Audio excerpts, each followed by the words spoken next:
Hello students, today we will read lesson number 16 freedom struggle. Lesson number 15 में हमने read किया था कि आज़ादी के लिए जो संघर्ष था वो हमारा शुरू हो गया था उस चैप्टर में रिवोल्ट ऑफ 1857 से। इसमें हमारा आगे का रहेगा कि कैसे और कौन कौन लोग इसके कौन कौन जो हमारे लीडर्स थे वो पार्ट हुए, हिस्सा बने। ठीक है, उससे पहले लेकिन हमारे नेशनलिज्म पर एक पैराग्राफ है आपका कि नेशन हमारा जो राष्ट्र है वो क्यों ज़रूरी था हमारे, मतलब हमें जो फ्रीडम चाहिए थी। ठीक है, हम अंग्रेज़ों से फ्रीडम चाहते थे कि हमारा ही राष्ट्र हो, हमारा देश हो, लेकिन उस देश के लिए वो देश कैसे, किस तरह का हो। ठीक है, so let's start reading. In the past the word nation was used as synonym of race in the English language। कि पहले जो नेशन शब्द था वो किस उसमें यूज़ किया जाता था, इंग्लिश लैंग्वेज में इसको रेस, दौड़ के लिए इसका पर्यायवाची माना जाता था ये। It was only from about the time of the industrial revolution. उस टाइम ये सिर्फ इंडस्ट्री की ग्रोथ से, ठीक है, जो इंडस्ट्रीज़ होती हैं उनकी ग्रोथ जितनी डेवलपमेंट होगी सिर्फ उसको डिफ़ाइन करता था। दैट इट्स मीनिंग चेंज, तो इसका मीनिंग था वो चेंज कर दिया गया, लेकिन gradually to include all people speaking a common language, having common cultural traditions and living within a defined geographical area. पहले ये सिर्फ इंडस्ट्री के लिए यूज़ हो रहा था, बाद में इसको क्या किया, चेंज करके इसके मीनिंग को वाइड, मतलब इसका जो एरिया था वो काफ़ी फैला दिया गया, इसके मीनिंग को फैला दिया।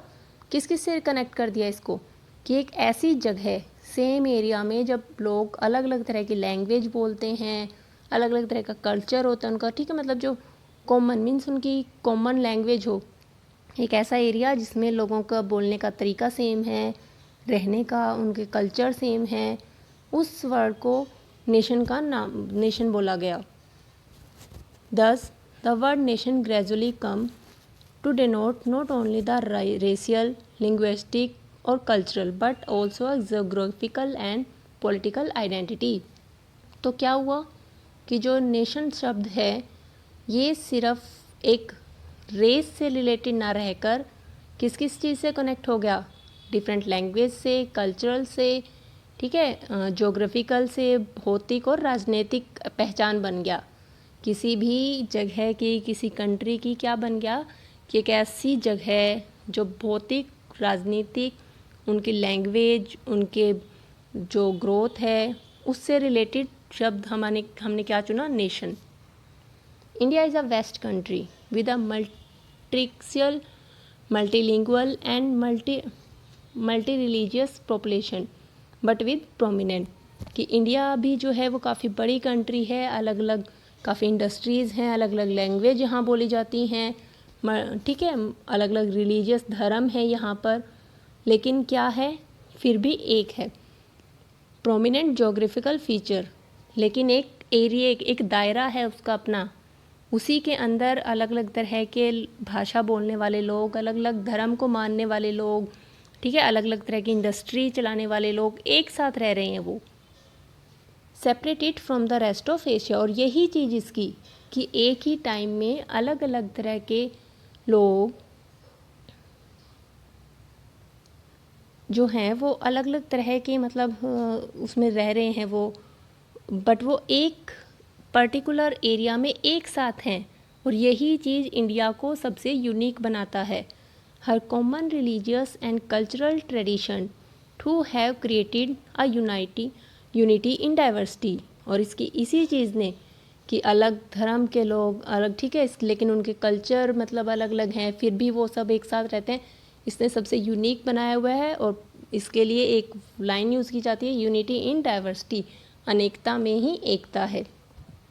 However it was only on a very few occasions in history that the whole country was politically united। ऐसा बहुत, जबकि ये बहुत कम मौक़ों पर ऐसा होता था कि हमारे जो राजनीतिक दल हैं वो भी एक साथ हों, ठीक है। Thus while culturally and geographically the people of the country have been conscious on their Indian identity since ancient time. लेकिन फिर भी क्या था, हमारे देश के लोग अपने कल्चर को लेकर, अपने भौतिकवादी इसको लेकर लोग बहुत कॉन्शियस रहते थे कि भी नहीं, हम इस देश के लोग हैं, हमारा ये कल्चर है। The awareness of their political identity as a nation grew only after the establishment of the British empire in India when they become familiar with the western idea of nationalism। और ये सब मतलब उनको, हालांकि वो अपने पहचान के लिए तो पहले से ही काफ़ी टाइम से ही वो अपने लिए मतलब हमेशा कॉन्शियस रहे हैं वो लोग, लेकिन उनको ज़्यादा फील कब हुआ कि हमें एक होकर रहना है, हमें एक राष्ट्र बनाना है अपना, उनको फील कब हुआ, जब उनको ब्रिटिश की असलियत, उनके जो उनकी थिंकिंग थी वो समझ में आई। जब उन्होंने ये जाना कि ब्रिटिश से हमने जो अपना व्यापार बढ़ाया था वो हमने तो सही पॉजिटिव वे में लिया था, लेकिन ब्रिटिश की जो नीति थी, उनके जो विचार थे वो हमें हमारे लिए गलत साबित हो रहे थे। उसके अगेंस्ट उन्होंने डिसाइड किया कि हमें एक होकर रहना होगा, हमें साथ होना होगा। द राइज ऑफ नेशनलिज्म, और यहीं से शुरुआत हुई पूरे देश को एक साथ होने की, कि सारा देश एक साथ होकर इनके अगेंस्ट होगा। India struggle against the British rule started with the outbreak of 1857 revolt followed by civil rebellion. कि इंडिया की जो स्ट्रगल थी ब्रिटिश के अगेंस्ट, जो रूल थे उनके ब्रिटिश के, उसको तोड़ने के लिए उन्होंने जो रिवोल्ट 1857 किया था, उससे लोगों में एक जागरूकता आई थी। At that time Indian society had firm believe on traditional authority and custom. उस टाइम हमारी जो इंडियन सोसाइटी थी वो क्या थी, अपनी ही अथॉरिटी, अपने ही मतलब कस्टम्स को मानती थी, वो अपने ही विचार मानते थे। The western education introduced by the British in India was showing its impact. लेकिन धीरे धीरे जब ब्रिटिश गवर्नमेंट ने यहाँ पर अपनी हुकूमत जमाई तो लोगों को उनके वेस्टर्न एजुकेशन के बारे में पता चलने लगा। ठीक है, उन्होंने उनके ऊपर प्रभाव छोड़ा लोगों के ऊपर। Indian people started acting and thinking independently. लोगों को समझ में आने लगा कि हम पहले, हमारे देश के शुरू से क्या रहा था, वो सबके बारे में सोचते थे। ठीक है, उन्होंने अंग्रेज़ों को भी मौका दिया अपने साथ व्यापार करने का, लेकिन जब उन्हें समझ में आया कि ये लोग तो हमारे लिए गलत इम्फेक्ट डाल रहे हैं हमारे ऊपर, तो उन्होंने अपने बारे में सोचना शुरू किया। मैनी एसोसिएशंस और ऑर्गेनाइजेशंस वर फॉर्म। बहुत सारे ऑर्गेनाइजेशन, संगठन बनाए गए। Large number of reformer took place. बहुत सारे जो रिफॉर्मर्स थे, मतलब बदलाव लाने वाले जो हमारे लीडर्स थे, सोशल रिफॉर्मर, जो सामाजिक बदलाव लाना चाहते थे, क्योंकि वो हमारे देश की क्या नहीं थी, हमारे देश में पहले भी कई कमियां थी। ठीक है, कई ऐसे रूल्स थे हमारे खुद के यहाँ पर जिनका फ़ायदा ब्रिटिश गवर्नमेंट ने उठाया था। तो सबसे पहले हमारे जो रिफॉर्मर्स थे, सामाजिक व्यक्ति थे, उन्होंने क्या किया कि पहले हमें अपनी कमियों को दूर करना होगा। कौन कौन थे हमारे रिफॉर्मर्स? राजा राम मोहन रॉय, केसाब चंद्रा सेन, स्वामी दयानंद, सरस्वती ईश्वर चंद्र, विद्यासागर। ठीक है,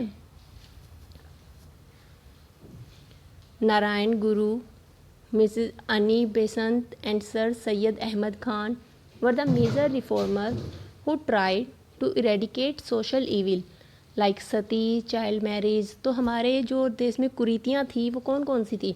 सती हो जाना, कि अगर किसी लेडी का जो विडो हो जाती है, हस्बैंड मर जाता है तो उसको भी साथ में ही जला देना, ये सती प्रथा थी। बचपन में ही मैरिज कर देना, चाइल्ड मैरिज, कास्ट सिस्टम, जातिवाद बहुत था। तो ये सारी कुरीतियाँ जो हमें हमारी डेवलपमेंट में बाधा थी, सबसे पहले इनको दूर करने के लिए हमारे सामाजिक रिफॉर्मर, जो सोशल रिफॉर्मर थे, उन्होंने स्टेप उठाई। They also try to uplift the status of women in society. और हमारे जितने भी सोशल रिफॉर्मर्स थे, इन्होंने हमारे सोसाइटी में वुमेन का ओहदा जो था उसको बढ़ाने की ट्राई की। पहले जो था औरतों को 4 दीवारी में ही रहना है, मतलब काफ़ी उनके ऊपर पाबंदियाँ थी। तो उस चीज़ के खिलाफ उन्होंने एक्शन लिया कि अगर आपको डेवलप करने, अपने देश को बढ़ाना है, अपने देश की उन्नति चाहते हो, तो अपने देश से पहले कुरीतियों को दूर करो। They wanted to build a modern society. वो हमारे समाज को एक मॉडर्न सोसाइटी का रूप देना चाहते थे। They began to form their own association and institution, लेकिन वो किसी ब्रिटिश का साथ नहीं चाहते थे, वो खुद अपने संगठन बनाना चाहते थे। Traders and businessman open modern mills and factories, व्यापारियों ने, बिजनेसमैन ने हमारे यहाँ पर खुद की मॉडर्न मिल्स और फैक्ट्रीज़ ओपन करी, क्योंकि वो एजुकेटेड थे लोग, उनके पास परमिशंस थी, ब्रिटिश उनको नहीं रोक पा रहे थे इतने उसमें। Indian started their own schools, Indian ने, हमारे भारतीयों ने अपना खुद का स्कूल ओपन किया, ठीक है। They held meeting to attract the attention of the rulers to their problem and needs.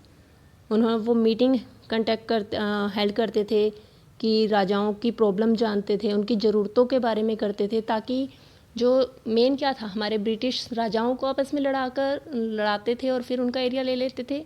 तो उन्होंने क्या किया, रिफॉर्मर्स ने, सोशल रिफॉर्मर्स ने राजाओं के रूलर्स से बोला कि आप अपनी प्रॉब्लम्स बताओ, ठीक है, और अपनी ज़रूरतें बताओ, उनको सोल्व आउट करने के लिए वो मीटिंग करते थे उनसे। Everybody wanted freedom from oppressive British rule. उस टाइम हर कोई, हर व्यक्ति क्या चाहता था, ब्रिटिश रूल से आज़ादी चाहता था। Foundation of Indian nation Congress, Indian nation Congress की जो हमारी कांग्रेस जो गवर्नमेंट थी वो कब बनी थी, ठीक है, इन 1885। कब बनी थी, 1885 में। Allan Octavian Hume, a retired civil servant, civils जो हमारी प्रशासनिक सेवाएं होती हैं उनसे रिटायर्ड जो हमारे एक ऑफिसर अलान Octavian Hume, with the help of educated Indians, उन्होंने इंडियंस की हेल्प की जो एजुकेटेड थे पर्सन हमारे यहाँ के, founded the Indian national Congress, और उन्होंने अपने जो संगठन तैयार किया वो क्या था, इंडियन नेशनल कांग्रेस का उसको नाम दिया गया।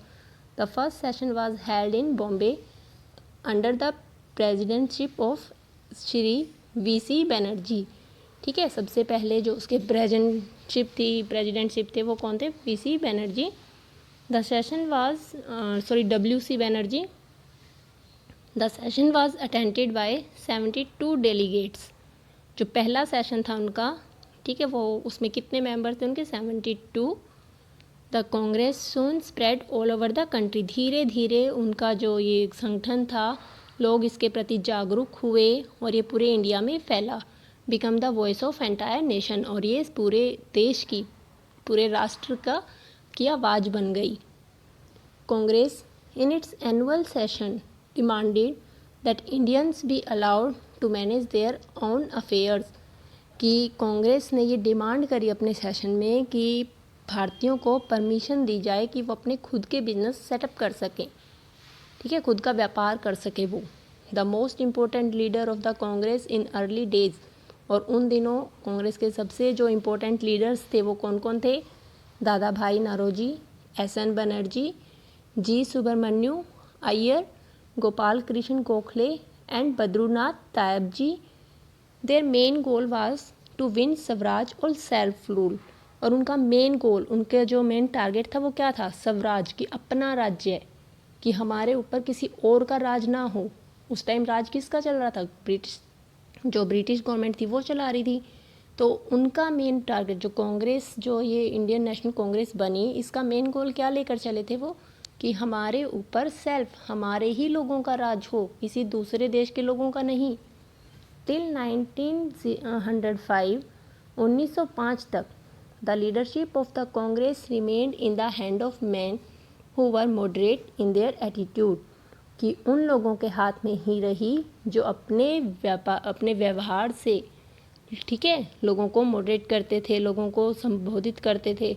Moderate believe in methods of patience and persuasion, कि उनका मानना था कि सहनशीलता के साथ और सही राह अपनाते हुए आप लोग आगे बढ़ सकते हो। वो इसी चीज़ को महत्व देते थे कि बिना लड़े झगड़े, क्योंकि हमने देखा था कि रिवोल्ट में हमने जो विद्रोह किया था उसका नेगेटिव इफ़ेक्ट आया था। तो उन्होंने पहले ट्राई की कि हम अपने एजुकेशन से, ठीक है, एजुकेशन सिस्टम को ठीक करके, हम लोगों को जागरूक करके हम इस चीज़ को रिमूव करेंगे, ब्रिटिश रूल को। But the peaceful method did not help in solving problem of the people, लेकिन शांति का जो हमने रास्ता वो हमें बता रहे थे, वो उस टाइम हमारी जो लोगों की प्रॉब्लम थी उसको सॉल्व नहीं कर पा रहा था, क्योंकि जो ब्रिटिशियन थे वो काफ़ी टॉर्चर कर रहे थे। ठीक है, वो लोगों को बिना बात के वो लोगों को टॉर्चर करते, उनके जो गलत रूल थे वो फॉलो करवा रहे थे, तो उसको शांति से हम सॉल्व नहीं कर पा रहे थे अपने प्रॉब्लम्स को। दस स्ट्रॉन्ग एक्शन वाज नीडेड, और उस टाइम में काफ़ी कठोर सख्त एक्शन की ज़रूरत थी, क्योंकि ब्रिटिश गवर्नमेंट शांति से समझौता नहीं करना चाहती थी। उनका तो एक मोटिव था कि इंडिया को अपने कंट्रोल में करना। Bal Gangadhar Tilak, Bipin Chandra Pal, Lala Lajpat Rai and other were against moderate attitude. जो हमारे ये नेता थे वो ये शांति बनाकर रखना, मतलब शांति से समझौते करना, वो इस चीज़ के अगेंस्ट थे, क्योंकि वो देख चुके थे कि ब्रिटिश इन चीज़ों को नहीं समझती। ठीक है, Tilak try to draw the common people and the youth of the country into the struggle for freedom. Bal Gangadhar तिलक ने ट्राई किया कि कुछ और लोगों को वो अपने साथ लेंगे, युवाओं को जो आज़ादी की इस लड़ाई में उनका साथ दें। He wrote against the British Raj in his paper Kesari. हमारे यहाँ का जो पहला अखबार केसरी, वो जो उनके जो एडिटर थे बाल गंगाधर तिलक उनके थे, उन्होंने अपने अखबार में ब्रिटिश राज के अगेंस्ट उन्होंने काफ़ी लिखा लोगों को जागरूक करने के लिए।